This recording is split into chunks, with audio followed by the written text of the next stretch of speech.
Morning, boys, and welcome to Friday. To begin this morning, I want to remind you all that it's Friday, and I want to remind you about your online learning checklist. So take a look at my cursor. That is where it is. It's a little way down the GrammarNet page. You need to be checking that today to make sure that you are up to date with your work. And the reason I am concerned about that is because there is still a possibility that you will end up coming back to school over the next little while and be facing your end of term exams with a very short lead up time. You may not get a lead up time at all. You may end up doing your exams online. Either way, you will do exams, I am sure of it. So, gentlemen, you mustn't fall behind now, and there's quite a lot of intricate work that we are doing on poetry. You need to keep up. So, to recap, you should have already taken these notes, the ones that are highlighted here, on poetic voice, and remember that the word persona is what we might use to describe a character that is presenting a poem, because a poet can use a persona to write, to present ideas in a particular way. You should have also written about stanzas and line length and pace. And today I'd like you to take these notes in the front of your red exercise books, please. Just pause this video in a second when I tell you to and take these notes, because form and structure are important for you to know. You need to know these terms. The poem that you get in your exam, the comprehension, you may well be asked to say, what kind of poem is it? So you read this carefully and take these notes. Often the poem in an exam is not a ballad, because ballads tend to be quite long. Often it's a lyric poem, which is a short poem in which a single speaker presents a state of mind or emotional state. It could be free verse, which does not rhyme. It could also be a sonnet, and a sonnet has got a particular structure which is very famous, and William Shakespeare wrote a lot of them, and you need to know and be able to identify one. So please, right now, take these notes of the screen and of that screen. So pause your video and do that. These slides are also in the poetry folder at the bottom of the page.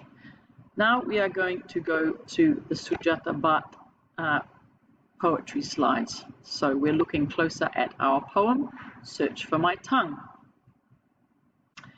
And in the Zoom call, we talked about the starter questions and the challenge of learning a new language and moving to a new land, and challenge of being bilingual or even multilingual. We talked a little bit about how important one's language is for establishing identity, because a language expresses so much of the wealth and ideas and flavor of a nation's culture. So you should have taken these notes that are highlighted about Sujata Bhatt herself. She moved from India to America and became an American Indian. And you should have answered these questions. So what do you think the poem is about?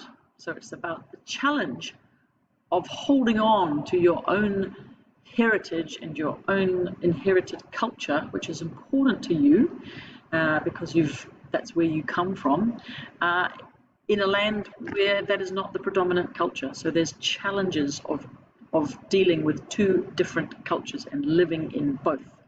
What does the poet worry about? She worries she will lose her identity as an Indian in America. How does the poet feel at the end? So I hope you read right through to the end of the poem and realized that her use of that extended metaphor about the plant growing out of her mouth helped express the idea that she's confident that it will continue to grow. So she believes that she will not, by the end of the poem, she will not lose her identity. But there's a real shift in tone. We're going to look a little bit more at that.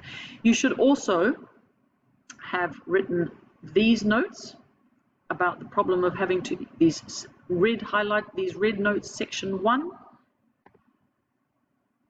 section 2, and section 3. You should have written those in your books as well.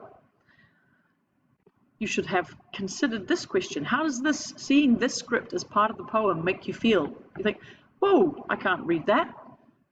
And she actually wants you to, she's put that in there because that is the poem expresses the very dilemma of this dual nature of two languages.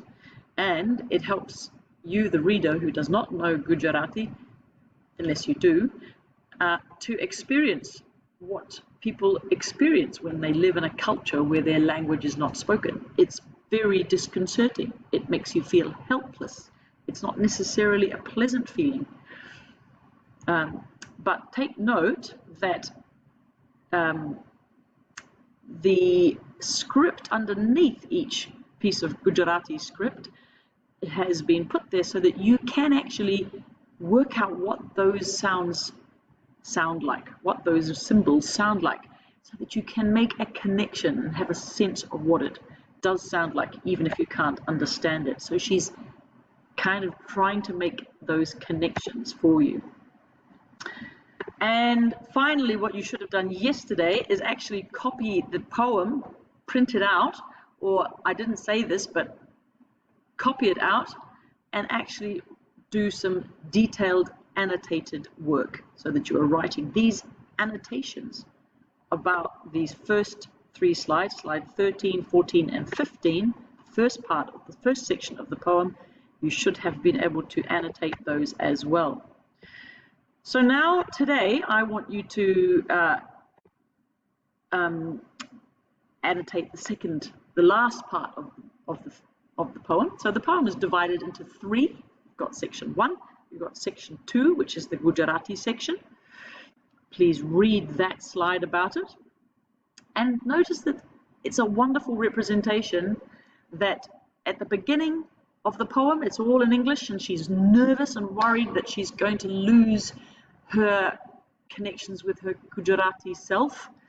In the middle of the poem, suddenly her Gujarati language actually blossoms in the poem, and you can see the Gujarati itself growing there. It grows out of the middle of the poem as she realizes that she hasn't lost it at all. It's still there.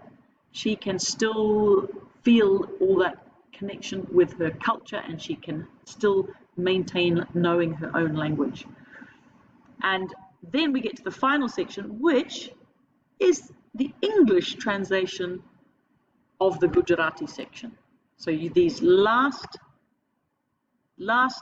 2 slides, the last stanzas of the poem, are a translation of the Gujarati bit in the middle. So let's have a look at these, and this is what I want you to annotate today.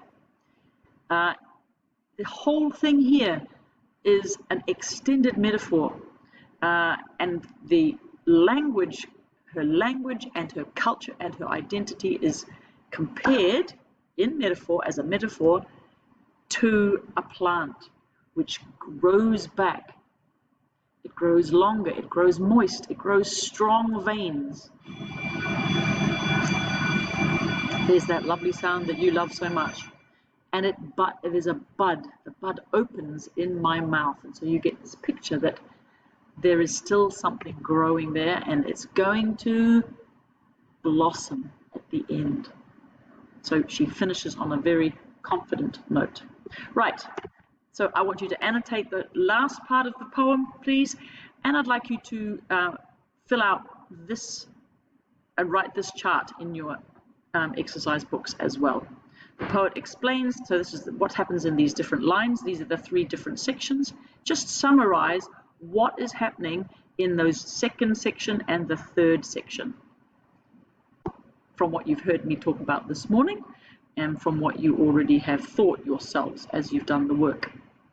Okay, finally, there's a terminology quiz for you to do, and that's due by Monday.